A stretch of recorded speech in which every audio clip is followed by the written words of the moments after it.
Hey, I'm Adam Thompson. If you're a human approaching normal, you might get frustrated that things don't stick, whether it's for you, whether it's your organisation, your team. A guy called Ken Wilber has got a model called Integral, Wilber with an ER. I came across this model, it just made a whole bunch of sense. Met a guy who's a friend called Brent Sheridan who gave me a lot more insight about it. I'm going to share it with you because it can help you figure out why things aren't changing. I've had a few goes at this video. Been rambling, going for too long, so this is going to be very quick and very punchy. Okay, look at the world like this with Ken Wilber's model. Look at the world as having individual or having groups. You can call them collectives if you want. And then we'll go across this way.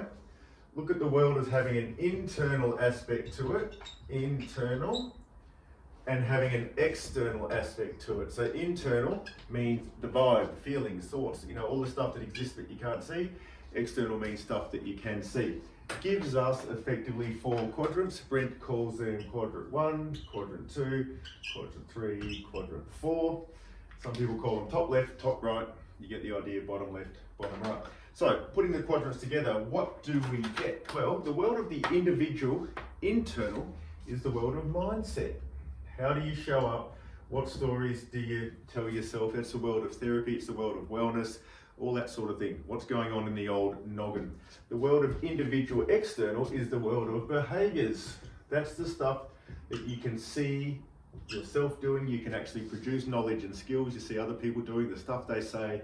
Common link between both of them, it's one person, you. Over here, we've got the world of groups. External, so external behaviors, we can see them. This is about group stuff that affects all the groups, all the people in a group. So this is where we have systems, and systems can be a coverall word. So I like to put structures, symbols, nice S words. In other words, all the things that you can see, physical buildings, processes, rules, policies, stuff that you can look up, they are all things, if they apply to everyone, it's in the quadrant of external group. And then the internal stuff that affects a whole group of people, org development fans love this one. It is good old culture. And I really like Brent's addition to it where he talks about culture and relationships because it's between people. It's not just an individual. So start anywhere we want. Let's start from here. This is how someone acts. It's going to affect people's mindset, your own mindset. The way people act has got something to do with how the system works. It's going to change the culture. The way the stories you tell yourself affect your behaviors, the collective stories become the culture. The way the system works affects whether people are happy or fulfilled or whether they're annoyed. You can kind of see that the whole thing links together. So, personal world, you're going to try to get into more shape. We need to address all 4 to maximize the chances of success. A mindset around the story you tell yourself about whether you're that sort of person or not. The behaviors, are you doing the cardio? Are you lifting the stuff? Are you doing the stretching? Are you actually doing the behaviors? Systems and structures, do you have the equipment? Do you have a place? Do you have an environment? Have you got a physical place that you can do stuff?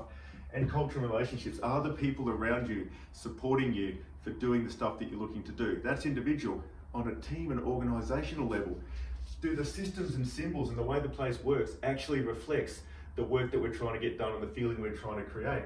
Do we actually have the knowledge and the skill? Do we know how to talk to each other? Do we actually know how to go about doing our jobs with our fellow humans? How are we showing up internally? Are we actually showing up like adults ready to work or some version of a fancy child? And do we have the culture we need? We can talk directly about culture and how we relate to each other. And of course, the culture will be affected by the interplay of all of them. So the key takeaway is this: you will tend to one of the quadrants that you like. It's all in the mind. Fake it till you make it. Change the system, change the people. Culture eats strategy for breakfast. All of them are necessary, but none of them are sufficient. And if you're having trouble with change, whether it's for you or whether it's your whole organization, even your whole society, make sure you're covering all 4 quadrants. That's all for now. If you're watching on YouTube, you can subscribe. LinkedIn, Facebook, you can follow me, and I'll see you next time.